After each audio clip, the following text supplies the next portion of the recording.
Hey guys, my name is Victoria, and if you're planning your trip to Cambodia and you're searching only for one video that will help you to explain everything about the country, here is the one. We will discuss everything. We spent in Cambodia 2 months, and of course we gathered a lot of essential information that I wish I knew before we were coming there. So I actually have my notebook over here, the one we bought in Hong Kong. By the way, if you're searching about this type of video about Hong Kong, I also have the one. Here is the link. I'm gonna leave it for you here. So in this video, we're going to cover places to visit in Cambodia, all the essential places with all the essential things you need to do there. Arrival, things to do before arrival, and maybe some essential tips. Visa, taxi, everything about the money, how to pay, which apps will help you to pay, can you use debit card, credit card, cash, and etc. SIM cards, must-have apps, pharmacies and medical help, maybe some places for beauty procedures, and of course some favorite restaurants and food chains. Also, I want to highlight that I will put time codes with specific topics, so in case, let's say, you're not interested in one topic, you can just scroll down and go to the part that you're interested in. This video will be very useful for foreigners. However, if you're a Cambodian watching this video, guys, first of all, welcome, and second of all,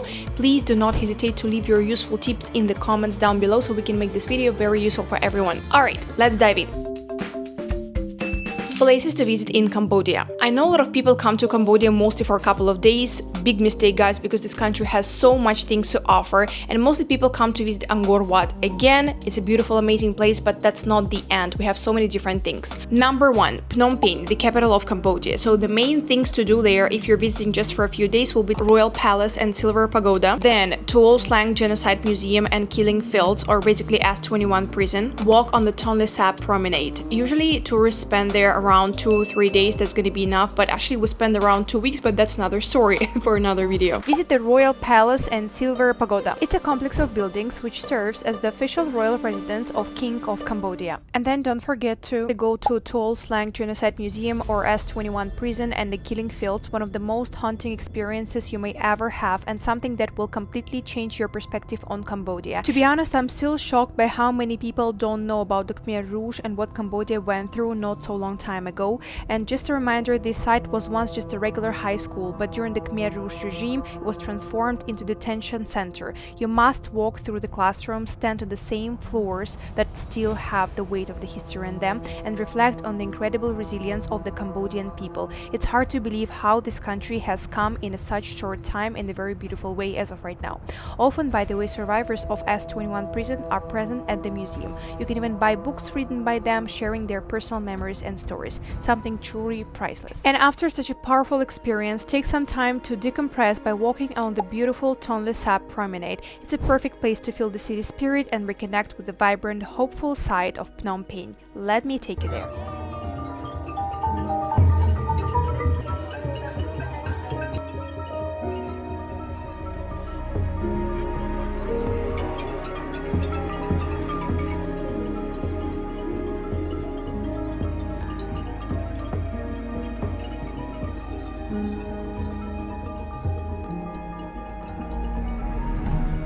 Second place, Siem Reap. Siem Reap is the cultural capital of Cambodia, and mostly people go there to visit famous Angkor Wat and Angkor Archaeological Park because it's a bit different thing, right?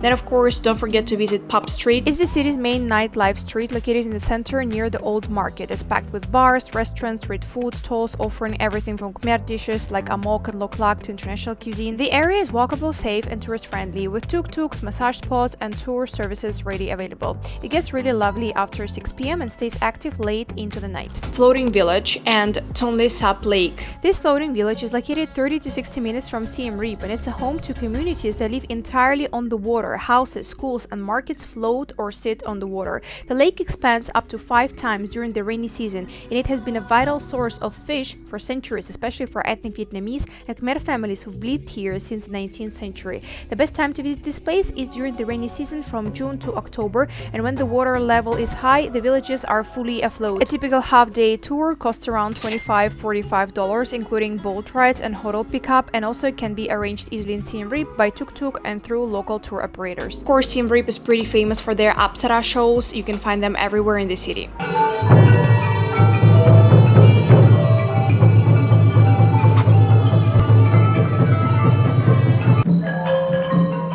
You need at least 5 days for Siem Reap. Place number 3, Sihanoukville. It's a coastal part town, mostly for transits. From there, you can take a ferry to very famous Cambodian islands, Koh Rong and also Koh Rong Samlem Islands. And of course, it has plenty of beaches, and if you like to play casino, that's going to be also the place. You need around 1-2 days for this city. Number 4, Koh Rong Islands. Well, this place is pretty famous for beautiful beaches, for beautiful sand, water, and honestly, it looks just like Maldives. So you can go for snorkeling, diving, and just like a quick thing, Koh Rong is more lively and Samlem is more quiet. Place number 5, Kampot, or basically charming riverside town. First of all, Kampot has pepper plantations. If you travel in Cambodia, you will find most famous Kampot pepper, so that's the place where it's originated from. And then of course, Bokor Hill Stations, basically abandoned French resort in the mountains. Some people said it's very beautiful. And then don't forget to take Sunset River Cruise. Place number 7, Cap. Don't forget to visit famous Cap Crab Market. It has a lot of beautiful seafood, and don't forget to have like a coastal walk at National Park. Place number 7, Battambang. That's the place with the famous bamboo train. And then don't forget to visit Bat Caves that are located at Phnom Penh. And of course, the city is famous for its French architecture. And the last important place is Mondulkiri. It's the place with elephant sanctuaries. So here you can find famous Elephant Valley project and native culture. Of course, Cambodia has plenty of places to visit, and honestly speaking, even 2 months were not enough to explore the whole country. But here are the main places if let's say your time is limited and you would like to explore everything in this country, or at least part of everything. Arrival. So guys, before arrival to Cambodia, do not forget to download Cambodia e-Arrival app, which became a mandatory rule from July 1st, 2024. If you don't have this app and if you did not fill out the immigration form, you will lose a lot of time at the airport. So please don't forget to download this form and upload it before you actually board the plane. Some airline companies will not allow you to board the plane without this form. Visa. I mean, the easiest way to get visa, basically speaking, is visa on arrival. I know for the majority of countries around the world, this option is available. So in case it's you, just come to the Phnom Penh International Airport or Siem Reap International Airport and just get visa on arrival. I know some people tell that you must pay in cash if that's the only way, but honestly speaking, we paid with card. We had plenty of different bank terminals over there, and it wasn't the issue at all. To have visa on arrival, of course, you need to have your return ticket in most of cases, hotel reservation, and just as I mentioned, $30 in cash or by card. Also, I've heard some tips and pieces of advice that you can apply for visa online in advance to skip the lines. That might be the case, especially for Siem Reap. However, in Phnom Penh, we didn't face any lines or something. It was pretty fast and easy. Okay, another point to highlight that's very important. When you arrive to Cambodia and you get touristic visa on arrival, you actually get 30 days of this visa. Now, there is also an option to extend this visa inside the country for 30 days more. The way you do this, you just have to find visa agency. Example, in Siem Reap, there are plenty of them. You can just Google visa agency or visa extension and you will find it. It's pretty easy. So basically what they do, they take your passport and then they send this passport to Phnom Penh, or if you're in Phnom Penh already, you can just do that on the place, and you pay $50 and your passport will arrive in around 7 days with the visa in it. So like that, you can spend around 2 months in Cambodia on a touristic visa. And then this visa cannot be extended anymore. You need to leave the country and then come back next time in case you loved Cambodia. Taxi. Grab is the king of Asia, and definitely in Cambodia you still have Grab app. A very interesting feature about Grab in Cambodia, by the way, is that you can order Grab Tuk-tuk, which is an amazing thing, and basically the ride costs just $1 or $2, but make sure to understand that Grab Tuk-tuk cannot handle thousands of the luggages, like pieces of luggage that you have. So in case you have luggage, please order car. The most famous, by the way, model of car in Cambodia is Toyota Prius, and some people also recommend Pass app and Tada. Must be a bit cheaper, by the way. Money. Two main currencies in Cambodia is of course Khmer Rial and also US dollar. So in case guys you have dollars in cash, you don't have to actually exchange it to Khmer Rial in case you don't want to, because dollars are taken everywhere. Now the question is, what do you have to bring with you? Either card or maybe cash, or like what's happening? So the three main things how you can make your payments in Cambodia will be bank card, cash, and QR codes. It's actually very similar to Vietnam in this case. So cards are accepted, unfortunately not everywhere, because a lot of places simply do not have bank terminals. So you can pay by card in big hotels and maybe big restaurants, like very famous one, or let's say international restaurants with international food, but not everywhere once again. Cash of course is taken everywhere, but also don't forget, if you withdraw cash from Cambodian ATMs, there is $5 commission every time you withdraw the cash, and you cannot withdraw like unlimited number of money or something. It still like has limit, so the commission of $5 will be taken every time. Cambodia, same like Vietnam, loves QR codes payments. It's amazing, it's convenient, however, not for tourists because unfortunately, in the same way as Vietnam, this QR option is not really available for international cards, even you upload different apps. I will explain about this just in a few seconds. So in order to pay things with QR code, you need to have an e-wallet. And unfortunately, Grab e-wallet doesn't have an option to add an international card in Cambodia. So after a long conversation with locals, we actually found a couple of different apps that they recommended to us that will allow foreigners to make payments with QR codes. So these are the name of the apps we're speaking about: Wink, PPay, Nam24, and Bangkok Tourist. However, unfortunately, still with these apps, you don't have option to connect international card, but they will allow you to register your account and possibly to put cash in there and then make a payment with QR like that. So the way how you can store cash, example to Bangkok Tourist app, why not? You can just go to Wink store. Wink, by the way, is the best place to change money, to put card on your e-wallet, and of course to buy SIM card. So you can just go to Wink or maybe ABA Bank, and with just 1% commission, you will be able to put cash on your e-wallet. Also, don't forget to take your passport with you. So like that, you can pay in 90% of places because again, QR code is the most popular way how you can pay for things in Cambodia. But guys, of course, the easiest way to handle all these payments in Cambodia, if you have Cambodian bank account, which is, well, it's not really convenient for tourists to open this account every time, because if you have a bank account, you can simply pay with QR codes everywhere, right? So the most popular bank in Cambodia is ABA Bank, and almost all the QR payments you see around the city in Phnom Penh, in Siem Reap, and other places are from ABA Bank. But once again, in ABA Bank app, you cannot connect foreign cards, so you would need an ABA Bank account. Tourists cannot open an account there unless you have a business visa, but I've heard that it's possible to open a visitor account, especially in Siem Reap. So like that, you can handle QR payments all over the country. So guys, if you travel to Cambodia for a long time and you would like to live like a local and make QR payments and stuff, in this case, you can just visit ABA Bank to ask them about the visitor account. Maybe they will allow it, and like that, your life will become so much easier. SIM cards. The most popular providers in the country are Metaphone and Smart. Metaphone has better, like let's say, wider coverage. So we actually bought Metaphone. But guys, one tip I can put over here: do not buy SIM card at the airport. I know it's like sort of common sense, but I just want to highlight it once again, because when we arrived to the airport, the price we were suggested were $25 per package, while in the city at the Wing store, we actually managed to get $10 package for the same thing that we got suggested at the airport. Must have apps. So for taxi, you would need to download Grab, definitely, Pass app, 12 Go Asia for buses. I would say still Grab was the most famous one, like the first option we were using, but I know in some places Grab didn't work, so in this case Pass app might be a very good option. And 12 Go Asia will be definitely helping you in case you would like to book a bus and then maybe travel to neighboring countries as well. For food deliveries, definitely you need to download Grab, because again, Grab delivery was just helping us every time in all the cities we were staying in. Then Nam24 and Food Panda, which is always a good choice. For QR payments, Bangkok Tourist, but once again, in Bangkok Tourist, there is no option to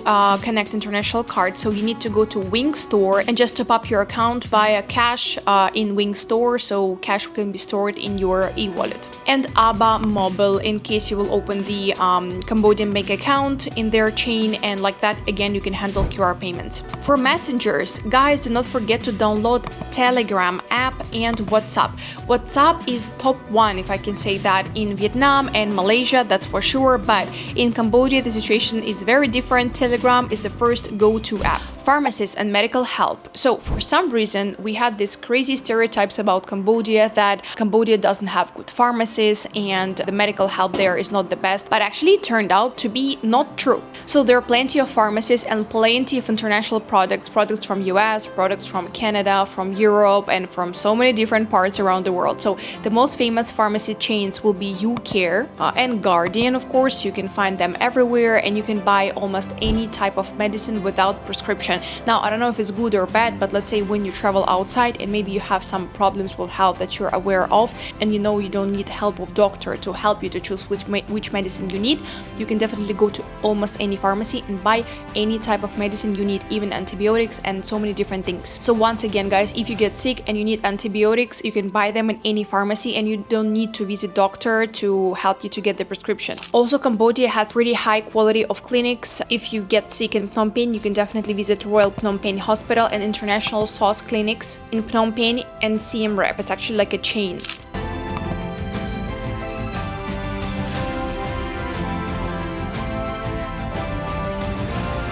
And then, of course, we have UCare Medical Center. I'll tell you about one case because when we were driving bike in Cambodia, I got an insect to my eye because, well, I still was in helmet, but something happened, basically speaking. So I got really sick. My eye was just swollen and we couldn't manage anything. So the best thing we found so far was just going to the hospital nearby. It wasn't the chain hospital, the one I just mentioned. We just Googled like nearest hospital near me and we went there. So what happened? Well, they just cleaned my eye. It was quite interesting experience, but to make long story short, the doctor appointment plus Japanese eye drops that they also subscribed to me and they gave me in the same clinic cost just $5, which is insane because it's a very low price even comparing to the Eastern Europe where I'm coming from and also Africa where my husband is coming from. Okay, now speaking about the beauty procedures, that's a very important point if you stay in country for such a long time, and sometimes you will think about your nails, about maybe your back pain and so many different things, right? We're all human. So if you're staying in Siem Reap, here are the places that we really loved and we're going to almost every week, every day. So yeah, here is the list. So the first one is Relax Spa. It's a very good place for relax massage, treatments and stuff like that. These specialists there, they're amazing. And what I loved about the place, there is no tendency like let's say in Thailand where each place you go, they're asking you for tips. In this place, you just go and you feel so much welcomed and people inside are so happy to see you. So the next place is Roxy Nail Spa. Honestly speaking, it's the best from my point of view place in Siem Reap where you can get your nails done. Yeah, you can get, of course, manicure, pedicure, gel coverage in case it's the goal. So we really love this place and I definitely recommend it to everyone. Okay, favorite restaurants. So the favorite restaurants definitely in Siem Reap will be Polo Food for Italian food, guys. If you're craving Italian food, Western food, here is the place. Elia Greek Kitchen, or maybe Elia Greek Kitchen, I'm not sure how to pronounce it exactly. So it's a Greek restaurant, it's actually a chain. You can find them in Phnom Penh, in Siem Reap as well. It's an amazing restaurant. We're eating there, well, not almost every day, but like at least a few times a week, that's for sure. The prices are fair and the food is on point. If you're in Siem Reap and you're searching for type of burgers like Five Guys, for example, go to Joe's Burger. Well, the official name is Joe's Burger Bar and Grill. It's very honestly, it's very close to Five Guys. The quality of food is just amazing and the owner is also amazing. And if I'm not mistaken, he was coming from the UK and he was living in Cambodia for like 10 years plus. He opened this business and he's a very friendly guy and we met him a couple of times and yeah, like the food is also amazing. Okay, our favorite coffee shop slash restaurants was Brown Roastery. You can find this place not only in Siem Reap but also in Phnom Penh. So it's an amazing Cambodian chain. First of all, it's crazy stylish. Honestly, you can just go there and the design is just wow. You can record literally each centimeter of this place. And the good part is actually the food. Coffee is very good and you can also get some very amazing bakery, some cakes, and if you're craving for the actual meal, they also have tortillas and so many different things. So we forgot about the Starbucks and you know all this like chain places that are popular around the world. Okay, and this tip is actually coming from my Khmer friends in Siem Reap, alright? The name of the place, I'm so sorry if I mispronounce it, okay? It's called Pte Kbu Siem Reap. I'm so sorry, I'm so embarrassed right now, but it's a Khmer barbecue, Khmer grill. Guys, this place, I can say it's like one of the, if you love food, okay, that's the place where you should run if you arrive to Siem Reap and you would like to try traditional Khmer food. That's gonna be definitely the place because it's the best food we've ever tried if you speak about Khmer cuisine. So guys, I guess these were were all the main tips. If you have your own tips, once again, please do not hesitate to leave them down below inside the comments. So like that, we can really build a very useful guide for everyone who wants to travel to Cambodia. But once again, guys, Cambodia is an amazing country in Southeast Asia, and I really recommend you to visit it because you will definitely enjoy it. And I hope these tips were useful for you. So thank you so much. Don't forget to like the video and follow the channel in case you found it useful, and see you in the next video.